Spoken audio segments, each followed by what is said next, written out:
அன்பு உள்ளங்கள் அனைவருக்கும் வணக்கம். நான் சொல்லப்போகும் கதை புத்தி கூர்மை. ஓரூரில் விவசாயி ஒருவர் இருந்தார். அவருக்கு ஒரு மனைவியும் 2 மகன்களும் இருந்தனர். விவசாயி கடின உழைப்பாளி. ஆனால் அவருடைய மகன்களில் மூத்த மகன் நிலத்து பக்கமே போக மாட்டான். தந்தை சொல் மிக்கதோர் மந்திரமில்லை என்ற பழமொழி அவனுக்கு பொருந்தாமல் போய்விட்டது. எப்பொழுதும் ஊர் சுற்றி கொண்டிருப்பான். இந்நிலையில் இளைய மகனோ தந்தைக்கு உதவியாக காட்டு வேலைகளிலும் தாய்க்கு உதவியாக வீட்டு வேலைகளிலும் தனது பங்களிப்பை செய்து வந்தான். காலம் நகர்ந்து கொண்டு இருந்தது.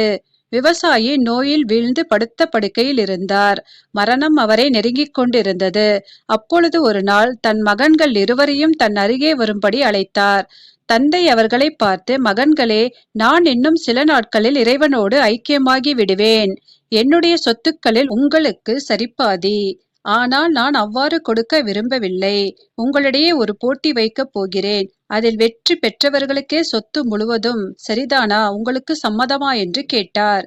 என்ன போட்டி தந்தையே என்று மகன்கள் இருவரும் கேட்டனர். ஆளுக்கு 5 லட்சம் ரூபாய் தருகிறேன். நீங்கள் இருவரும் நிலத்தின் ஓரத்தில் தனித்தனியாக ஆளுக்கொரு வீட்டை கட்டிக்கொள்ள வேண்டும். அந்த வீடு முழுவதும் பொருட்களால் நிரப்பப்பட்டு வீடு நிறைந்த மாதிரி காட்சி தர வேண்டும். பார்ப்போர் மனதை கவரும்படி இருக்க வேண்டும். பார்த்தவுடன் எந்த வீடு மன நிறைவு தருகிறதோ அந்த வீட்டை கட்டியவனுக்கே என் சொத்து முழுவதையும் தருவேன். இதுதான் போட்டி என்று கூறினார் தந்தை.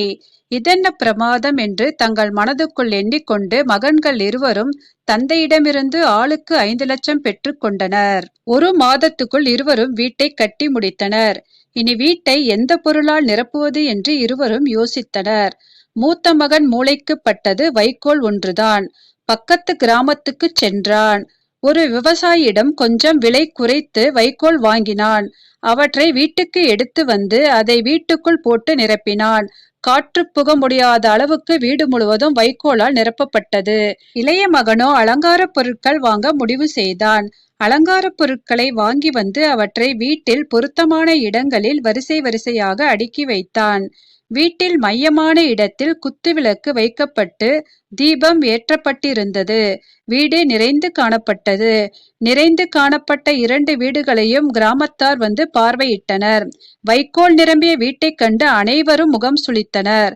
மூத்த மகனை மனதுக்குள் திட்டினர். இளைய மகனை வெளிப்படையாக பாராட்டினர். மூளைக்கு வேலை கொடுக்கும் போதுதான் புத்தி கூர்மையடைகிறது.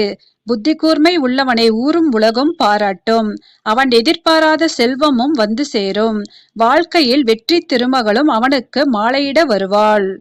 நன்றி, வணக்கம்.